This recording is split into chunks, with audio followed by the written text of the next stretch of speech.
ఓం నమ శివాయ. శ్రీమాత్రే నమః. ఓం శ్రీ సాయిరామ్. అందరికీ నమస్కారం అండి. నవంబర్ 12, 13, 14 తేదీలలో ఈ చిన్న పని కనుక మీరు చేసుకున్నట్లయితే అఖండ రాజయోగంతో పాటు ధన ప్రాప్తి కలుగుతుందండి. ఇది కనుక మీరు దక్కించుకుంటే మాత్రం నక్క తోక తొక్కినట్లే. ఏమిటి అసలు అది దక్కుతుందా లేదా అనేది మీరు ఒంటరిగా మాత్రమే వీడియోను కూర్చొని చూడండి. చివరి వరకు చూస్తేనే మీకు పూర్తి వివరాలు అనేవి తెలుస్తాయి. ఈ రాశి వారి గురించి క్లియర్ ఇన్ఫర్మేషన్ స్వీకరించి మీకోసం ఈ వీడియోలో క్లుప్తంగా వివరించడం జరిగింది. వీడియోలో వెళ్ళే వాళ్ళందరూ కూడా ఓం నమ శివాయ అని చెప్పి కామెంట్ చేయండి. ఈ రాశి వారి గురించి చెప్పుకుందాం. ఈ రాశి వారికి ప్రస్తుతం జరుగుతున్న మాటలు మాట్లాడుకుందాము. అంతేకాకుండా గతం తాలూకా యొక్క చేదు జ్ఞాపకాలు ఏవైతే వెంటాడి వీరి మనసును స్థిమితం లేకుండా చేస్తున్నాయో వాటి గురించి మాట్లాడుకుందాం. అదే విధానంగా వీరికి ఏ పని చేస్తే కలిసి వస్తుందో భవిష్యత్తులో అది కూడా మాట్లాడుకుందాం. ప్రతి పాయింట్ కూడా మీకోసం మాత్రమే వివరించడం జరిగింది కాబట్టి ఎక్కడ కూడా స్కిప్ చేయకుండా జాగ్రత్తగా వినండి. అప్పుడే మీకు పూర్తి వివరాలన్నిటివి తెలుస్తాయి. ఈ రాశివారు గతంలో చాలామంది వ్యక్తులను నమ్మి మోసపోయారు. అంతేకాకుండా చాలామంది ముఖ్యంగా బంధుమిత్రులలో వీరు నా బంధువులు కదా, నాకు ఎటువంటి మోసం చేయలేరు, నేను చాలా ప్రేమ వాళ్ళకి, నేనంటే విలువ ఉంటుంది వారికి అని చెప్పే ఉద్దేశంతో వీరి సైడ్ నుంచి నా అని చెప్పి అనుకొని వారికి అవసరం వచ్చినా కానీ తీర్చరు. ఎంత డబ్బు కావాలన్నా కూడా అంత మితిమించి ఇవ్వకపోయినా కూడా చేతనైనంత సహాయం అయితే ఖచ్చితంగా చేశారు. మీరు ఇక్కడ చేసినందుకు తప్పు పట్టడం లేదు, కానీ అవసరం కోసం మాత్రమే వాడుకొని అవసరం తీరిపోయిన తర్వాత మిమ్మల్ని పక్కకు నెట్టేస్తున్నారు కదా, దానికోసం ఇక్కడ మాట్లాడుతున్నాను. ఎప్పుడైనా కానీ కష్ట నష్టాలు అనేటివి మనసులకు కాక ఇంకెవరికి వస్తాయి చెప్పండి. అలా కష్ట నష్టాలు వచ్చినప్పుడు మన బంధువులలో మనం ఒకరికొకరు సహాయం చేసుకోవాలి. ఒకరికి కష్టం అన్నప్పుడు మనం వారి కష్టాలు తీరిస్తే మనకు కష్టం వచ్చినప్పుడు వారు కూడా మన కష్టాలు తీర్చాలి. ఇది ఏదైనా లేదా తీర్చాలనే రూల్ ఉందా అంటే అలా రూల్ లేదు, కానీ మానవత్వం అనేది ఒకటి ఉంటుంది కదా. అవతల వారికి మనం సహాయం చేసినప్పుడు మరి ఆ కష్టం నుంచి బయటపడినప్పుడు వారు పొందే ఆనందం ఏదైతే ఉంటుందో అది కృతజ్ఞత అనుకోవచ్చు కదా. అదేవిధంగా ఆ కష్టం వచ్చినప్పుడు అదే నొప్పి ఉంటుంది, అదే తీర్చాలని చెప్పి గట్టి ప్రయత్నం వాళ్ళు చేయాలని చెప్పి వాళ్ళ మనసులో కూడా అనిపించాలి కదా. మరి ఏది కూడా లేనప్పుడు ఎక్కడ బంధువులు, ఎవరితో బంధుత్వము, ఇక్కడ ప్రేమ అనే మాట కాస్కారం ఏడుంది. ఒకసారి మీరు ఈ యొక్క పాయింట్ గురించి ఆలోచించుకోండి. మీరు బంధుమిత్రులతో ప్రేమగా ఉండండి, స్నేహంగా ఉండండి, ఆప్యాయతను చూపించండి, మాటల వరకు మాత్రమే చూపించండి. అదే గనక మీరు సహాయం చేశారంటే వారికి కూడా మీకు సహాయం చేయండి. మీ సైడ్ నుంచి నా అనుకోవడమే కాదండి, అవతల వాళ్ళు కూడా నా వాళ్ళు అని చెప్పి అనుకున్నప్పుడే ఆ బంధం అనేది బలపడుతుంది. రెండు చేతులు కలిస్తేనే కదా చప్పట్లు అవుతాయి. ఎప్పుడు కూడా మీరు ఒక్కలే అనుకోవడం అనేది కరెక్ట్ కాదు. దాని పరంగా మిమ్మల్ని పిచ్చి వాళ్ళు చేయాలని చెప్పి ట్రై చేస్తున్నారు. మీరు నిజానికి ఈ రాశి వారు చాలా తెలివైన వారు. అసలు ఈ రాశి వారికి రాశిలోనే రాజత్వం ఉంటుంది. మీకు ఎవరికి కూడా లొంగరు, ఎవరు కూడా భయపడరు. అంతేకాకుండా ఎదుటి వారికి సలహాలు ఇవ్వడంలో ఎవరికి కూడా మొదటి స్థానంలో ఉంటారు. ఒక లీడర్షిప్ క్వాలిటీస్ అన్నీ కూడా ఈ రాశి వారిలో పుష్కలంగా ఉంటాయి. కానీ ఎంత పెద్ద వారైనా సరే వారి వారి దగ్గరకు వచ్చేసరికి లొంగడం అనేది కరెక్ట్ కాదండి. వారు లొంగితే మీరు లొంగండి, తప్పు లేదు, కాదనటం లేదు.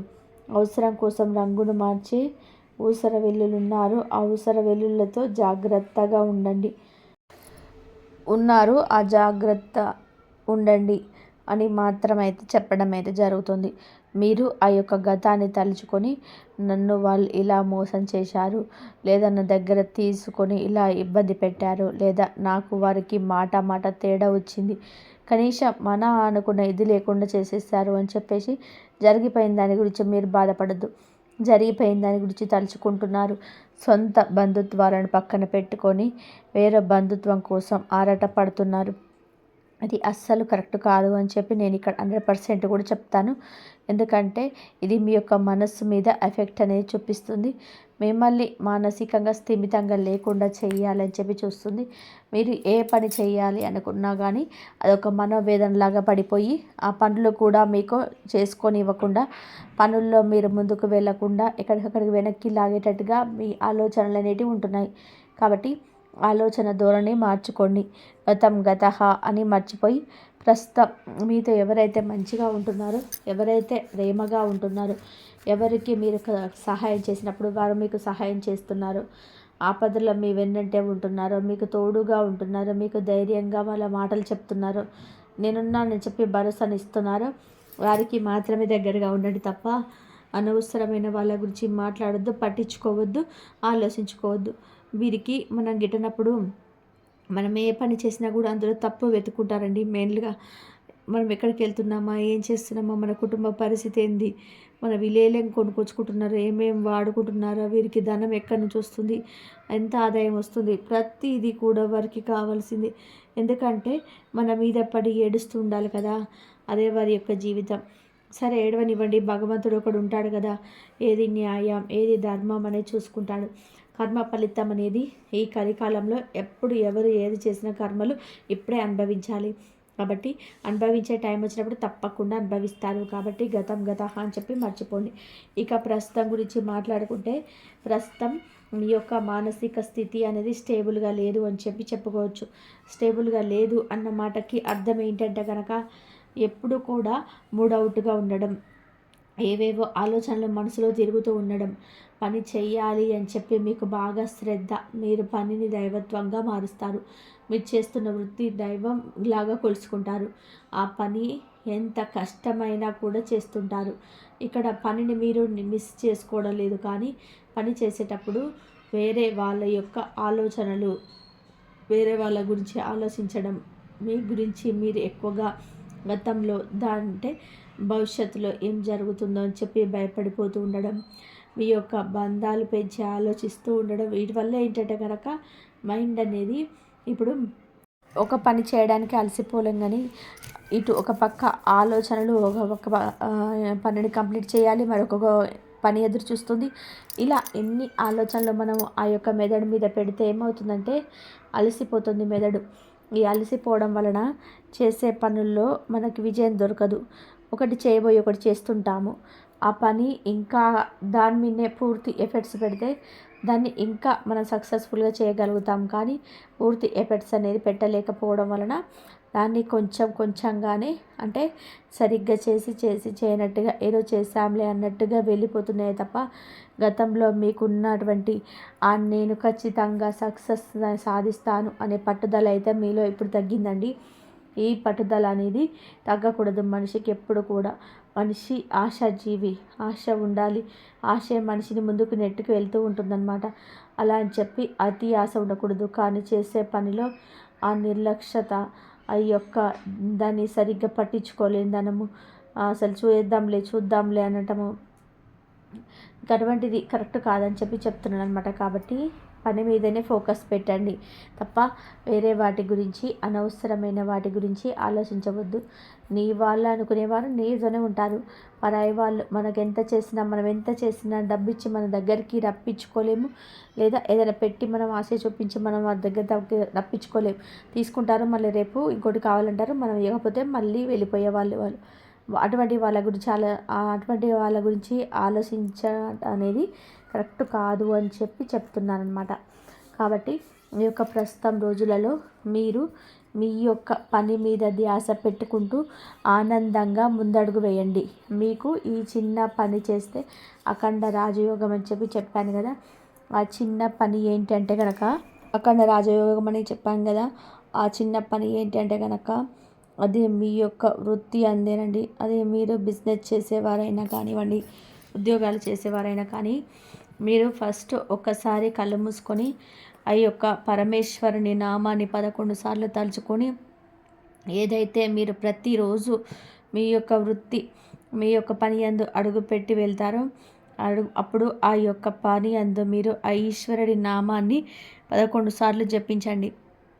ఎందుకంటే ఏ గ్రహాన్నైనా కూడా శాసించే శక్తి ఆ పరమేశ్వరుడికి ఉంది. అంతేకాకుండా మీకున్నటువంటి జాతక దోషాలను కానీ, ఏలినాటి శని దోషాలను కానీ, అర్ధాష్టమ శని దోషాలను కానీ, ఎటువంటి నరదిష్టిని అయినా కూడా ఆ ఈశ్వరుడు పటాపంచలు చేయగలుగుతాడు. ఆయన మూడవ నేత్రంని తెరిస్తే ఏదైనా భస్వం అయిపోవాల్సిందే. బోలా శంకరుడు ఆయన. మనం అడిగితే ఏది కూడా కాదనలేడు. కాకపోతే మన మనస్సు అనేది పవిత్రంగా ఉండాలి. మన ఆలోచన అనేది ఎదుటివారికి హాని చేయకుండా ఉండాలి. మన మాట తీరు అనేది ఎదుటివారిని నొప్పించకుండా ఉండాలి. మన పని మనం కష్టపడుకుంటూ చేసుకుంటూ వెళ్ళిపోవాలి. మీరు మీ పని చేసేటప్పుడు 11 సార్లు ఈశ్వర నామాన్ని 11 సార్లు పఠించి తర్వాత మీరు ఆ పనిలో చెయ్యి పెట్టండి. ఖచ్చితంగా ఈ విధంగా చేసి మీరు 11 రోజులు తేడా చూడండి. మీ యొక్క జీవితంలో అద్భుతం జరుగుతుంది. మీరు చేస్తున్న పనిలో సక్సెస్ అనేది లభిస్తుంది. మీరు ఎక్కడ కూడా తప్పుదారి పట్టకుండా, ఎక్కడ నష్టపోకుండా, ఎటువంటి నష్టం మీకు కలగకుండా, ఎటువంటి ఆలోచితమైన మీ యొక్క మెదడులోకి రాకుండా ఈశ్వరుడు కాపాడుతూ మీ మనస్సుని మీకు సున్నితంగా ఉంచుతారు. మీరు చేస్తున్నటువంటి పనిలో మీరు ₹1 పెట్టిన దగ్గర ₹10 కలిసి వచ్చేలా చేస్తాడు. మనం కొండంత కష్టపడుతున్నాం అన్నది చూసుకోకూడదు. ఎప్పుడైనా మనిషి కష్టపడుతూనే ఉంటాడు. ఎంత కష్టపడినా కూడా ఒక టైం అనేది రావాలన్నమాట. ఆ టైం అనేది మీకు ఇప్పుడు రాబోతుంది. ఈ టైంని మీరు ఉపయోగించుకోవాలి. ఆ గోరంత అదృష్టం అండి.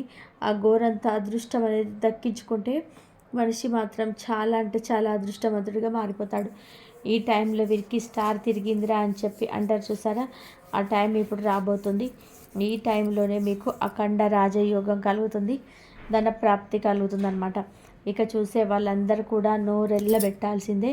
ఎవరైతే మిమ్మల్ని చిన్న చూపు చూసారో, మీ దగ్గర డబ్బు లేదని చెప్పి హేళన చేశారో, మీరు ఒక దగ్గర అప్పు తీసుకొని ఆ అప్పు నానా మాటలు అన్నారో, అటువంటి వారందరూ కూడా మీరు ఇచ్చే డబ్బుతో సమాధానం అనేది వారికి చెప్పుతో కొట్టినట్టుగా అవుతుందన్నమాట. కాబట్టి ఈ యొక్క అనుకూలమైన సమయాన్ని సద్వినియోగపరచుకోవడం అనేది మీ చేతుల్లోనే ఉంటుంది. అది దక్కుతుందా లేదా అనే ఆలోచన మీకొద్దు. ఎందుకంటే మీరు 100% ఎఫెక్ట్స్ పెడితే ఖచ్చితంగా అది దక్కుతుంది. అలా కాకుండా చేద్దాంలే, ఇవాళ పనిని వాయిదా వేసి దీంతో కలిపి రేపు చేద్దాంలే, లేదా ఈరోజు ఈ పనికి వెళ్దాం, ఎక్కడికి వెళ్దాం, ఇక్కడ సరదాగా తిరగొద్దాం, ఇక్కడ సినిమాకి వెళ్దాం, లేదంటే కనుక ఇంట్లో రెస్ట్ తీసుకుందామని చెప్పి అలా కనుక పనిని వాయిదా వేసుకుంటే మాత్రం అది మాత్రం మిస్ అయ్యే అవకాశం ఉంటుంది. ఏదైనా కానీ మీ చేతుల్లోనే ఉంది. అదృష్టం అంటే అదృష్ట కాలం కలిసి వస్తుంది. కాబట్టి ఈ యొక్క సమయంలో మీరు దక్కించుకోవడం అనేది నిజంగా అది మీ మీదనే ఆధారపడి ఉంటుంది. లక్ష్మీదేవి తలుపు కొట్టినప్పుడు తలుపు తీసి ఆహ్వానించాలి తప్ప ఆ తలుపు మనం తీయకుండా పరధ్యానంలో ఉన్నామనుకోండి, వెళ్ళిపోతుంది తల్లి లక్ష్మీదేవి. కాబట్టి మీరు స్పృహలో ఉండండి, చాలా సరిపోతుందన్నమాట.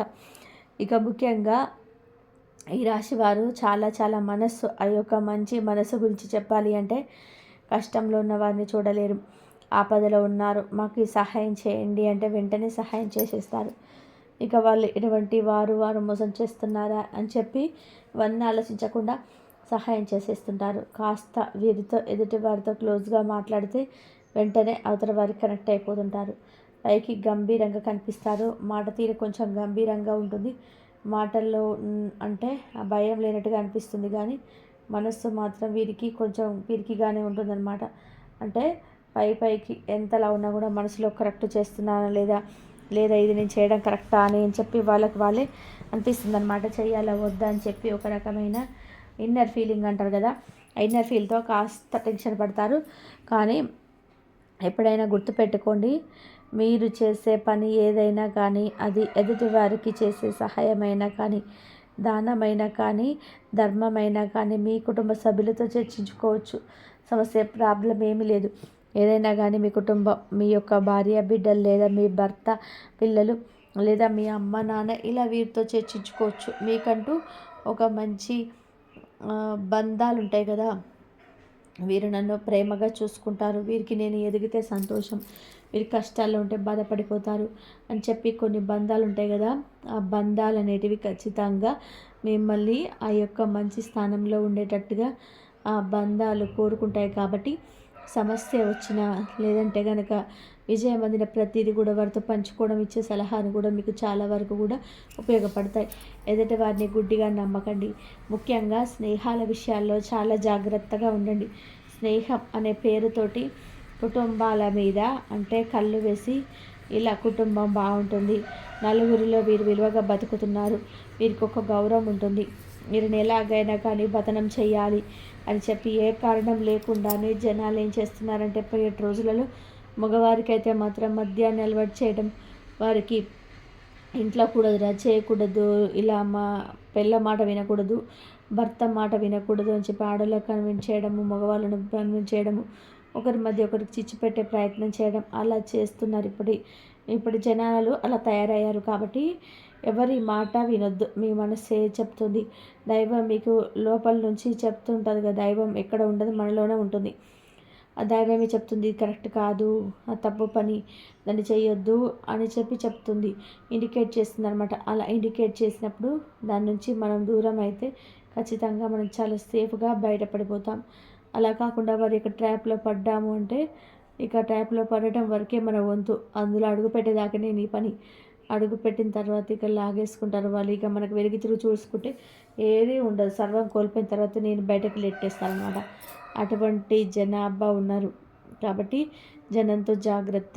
మీరు జనంతో జాగ్రత్త. ఎటువరితో అధికంగా స్నేహం పెట్టుకోవద్దు. ఎవరిని కూడా అతిగా నమ్మొద్దు.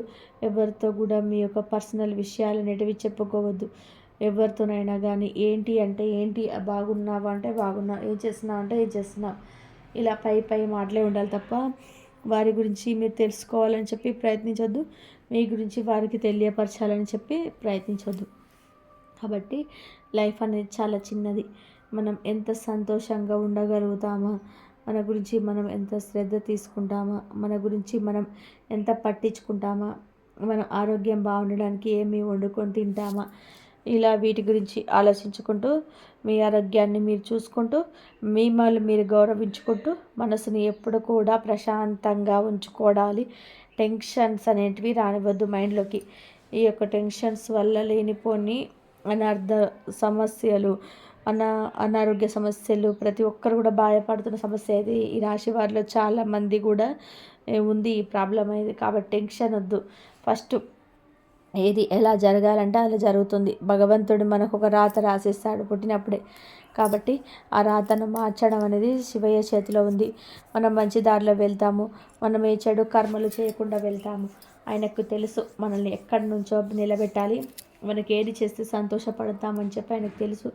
కాబట్టి బరువు, బాధ్యత, భారం అన్నీ కూడా ఆయన మీద నెట్టేసి మనం నిత్యం పూజ చేసుకుంటూ ఉండడం, మన పని మనం చూసుకుంటూ ఉండడం, ఎదుటి వారి విషయంలో జోక్యం చేసుకోకుండా ఉండడం, నరదిష్టి లేకుండా చేసుకుంటూ ఉండడం, అవసరమైతే ఏదైనా ఒక సహాయం చేయగలిగితే ఎదుటి వారికి నీకు సోచినంత దానం చేయడము, ఇటువంటివన్నీ చేసుకుంటూ వెళ్ళండి. గోమాత సేవ మర్చిపోకండి. గోమాత సేవ చాలా అద్భుతంగా ఉంటుంది. ఈ రాశి వారికి ఏదైనా పని మీద వెళ్ళేటప్పుడు కానీ, ఎక్కడికైనా ముఖ్యంగా కార్యం మీద వెళ్ళేటప్పుడు కానీ గోమాతను తాకి వెళ్ళండి. గోమాతకి ఇష్టమైన ఆహారాన్ని తినిపించి వెళ్ళండి. మీరు అనుకున్న పనులు సక్సెస్ అవుతాయి. అన్నిటికంటే ముఖ్యమైన విషయం ఏంటంటే కనుక నరదిష్టి అండి. మనకు నరదిష్టి అనేది అస్సలు ఉండకూడదు అనమాట. నరుల దిష్టికి నల్లరాలు సైతం పగిలిపోతాయి అని చెప్పి ప్రతిసారి చెప్తాను కదా. ఈ నరదిష్టి నుంచి తొలగించుకోవడానికి అనేక రకాలైన ప్రయత్నాలు ఉన్నాయి. అవన్నీ కూడా మీకు తెలుసు. కనీసం అన్నీ చేయకపోయినా కానీ రాత్రిపూట పడుకునేటప్పుడు రాళ్ళ ఉప్పు కాస్త నల్ల ఆవాలతో దిష్టి తీసేసుకోండి. ప్రతిరోజు కూడా బయటకి ముఖ్యమైన పనికి వెళ్తున్నప్పుడు నుదుట సింధూరం కానీ అమ్మవారి పాదాల కుంకుమను కానీ పెట్టుకొని వెళ్ళండి. అంతేకాకుండా మగవాళ్ళు పొలం మీద దాటి వెళ్ళేటప్పుడు పచ్చ నిమ్మకాయ జేబులో వేసుకొని ఇంటికి వచ్చిన తర్వాత అదే నిమ్మకాయతోటి తలపై భాగంలో ఎడమ చేతి వైపు 3 సార్లు, కుడి చేతి వైపు 3 సార్లు తిప్పి దూరంగా విసిరేసి కాళ్ళు చేతి కడుక్కొని లోపలికి రండి. అమ్మవారి పాదాల దగ్గర పెట్టుకున్న నిమ్మకాయ అయితే మాత్రం అది జేబులో పెట్టుకొని మీరు ప్రయాణం నుంచి వెళ్ళొచ్చేంత వరకు నిమ్మకాయ మీ దగ్గర ఉంచుకోండి. ఎందుకంటే ఈ యొక్క నరదిష్టి అనేది ఏ రూపంలోనైనా ప్రభావితం అనేది చేయవచ్చు, మనిషిని నాశనం చేయడానికి కూడా ట్రై చేయవచ్చు. కాబట్టి ఇటువంటి జాగ్రత్తలు తీసుకోవడం వల్ల ఏమవుతుందంటే ఆ యొక్క భగవంతుడి అనుగ్రహం అనేది మనతో ఉన్నట్టుగా ఉంటుందన్నమాట. కాబట్టి చిన్న ప్రయత్నాలు చేయండి. ఎటువంటి ఆలోచనలు వద్దు. ఈ 3 రోజుల్లో అద్భుతంగా ఉంటుంది. మీరు ఏ పనులు చేసుకున్నా కూడా కలిసి వస్తుంది. కొత్త పనులు స్టార్ట్ చేయాలనుకుంటే కనుక కొత్త పనులు హ్యాపీగా స్టార్ట్ చేసుకోండి. వృత్తి ఎందు కానీ బిజినెస్ ఎందు కానీ ఉద్యోగాలు చేసేవారు కూడా బాగుంటుంది. కుటుంబ పరంగా చిన్న చిన్న డిస్టర్బెన్స్ వస్తాయి, గొడవలు జరుగుతాయి. కాకపోతే కొంచెం సర్దుకుపోండి. ఓర్పు అనేది అవసరం కాబట్టి ఓర్పు పట్టండి. ఓర్పు పట్టి ఒకళ్ళు అరిచినప్పుడు ఒకళ్ళు సైలెంట్ అయిపోతే గొడవ అక్కడ ఆగిపోతుందనమాట. అలా కాకుండా దాన్ని పొగిడించుకుంటూ వెళ్ళదు. దానివల్ల విలువలు తగ్గుతాయి నలుగురిలో. అంతేకాకుండా మనశ్శాంతి ఉండదు. గొడవ పడిన రోజు చూడండి మనశ్శాంతి ఉండదు. గొడవ లేని రోజు చూడండి మనసు ప్రశాంతంగా ఉంటుందన్నమాట. కాబట్టి గొడవ లేకుండా చేసుకోండి. కుటుంబంలో కూడా ఆరోగ్యాలందు చాలా జాగ్రత్తగా ఉండాలి. చక్కగా మనిషికి అన్నిటికంటే ముఖ్యమైనది నిద్ర అనమాట. హ్యాపీగా నిద్రపోండి. నిద్రపోవాలని చెప్పి మనసు అంతా కూడా ఒక తెల్లటి కాగితంలాగా ఉండాలి. కాబట్టి హ్యాపీగా నిద్రపోయే ప్రయత్నం చేయండి. అన్నీ ఆటోమేటిక్గా మీకున్న హెల్త్ ఇష్యూస్ అన్నిటి కూడా తగ్గిపోతాయి. ఎటువంటి ప్రాబ్లమ్స్ ఉండవు. శివుడికి కుదిరితే ఎప్పుడైనా కానీ మీ చేతులతో పాలతో కానీ నీళ్ళతో కానీ అభిషేకం చేసి మీరు అనుకున్న సంకల్పాన్ని చెప్పుకుంటే బోలా శంకరుడు అభిషేక ప్రియుడండి. ఖచ్చితంగా మీ సంకల్పం అనేది నెరవేరుస్తారనమాట. ఈ చిన్న చిన్న పనులు చేసుకోండి. హ్యాపీగా లైఫ్ అనేది ముందుకు వెళ్తుంది. ఎటువంటి టెన్షన్స్ వద్దు, ఎటువంటి ఒత్తిడి వద్దు. ఆనందంగా ఉండండి. కాబట్టి మరి ఈ రాశి వారికి ఈ వీడియో నచ్చిందని చెప్పేసి అనుకుంటున్నాను. నచ్చినట్లయితే లైక్ చేసి షేర్ చేసి సబ్స్క్రైబ్ చేయండి. మరొక మంచి వీడియోతోటి మళ్ళీ కలుద్దాం. ఇంతవరకు చూసినందుకు ధన్యవాదాలు. సర్వేజన సుఖినో భవంతు. ఆ శివయ్య అనుగ్రహం అందరిపైన ఉండాలని మనస్ఫూర్తిగా కోరుకుంటూ ఆ శివుడు ఎప్పుడు మీ వెంటే ఉండి మీ కష్టాలు సమస్యలన్నీ తీర్చేసి అన్నిట్లలో ముందుకు నడిపించాలని చెప్పి మనస్ఫూర్తిగా కోరుకుంటూ సర్వేజన సుఖినో భవంతు. ఆ అమ్మవారి అనుగ్రహం కూడా మీ పైన ఉండాలి. ఈ కార్తీక మాసంలో మీకు ఏది కోరుకున్నా సరే ఆ శివుడు మీ కోరికలు నెరవేర్చాలని చెప్పేసి కూడా కోరుకుంటున్నాను. కాబట్టి ఈ విధంగా మీ సమస్యలన్నీ ఆ భగవంతుడికి చెప్పుకొని మీ కోరికలను నెరవేర్చుకోండి. ఇంతవరకు చూసినందుకు ధన్యవాదాలు.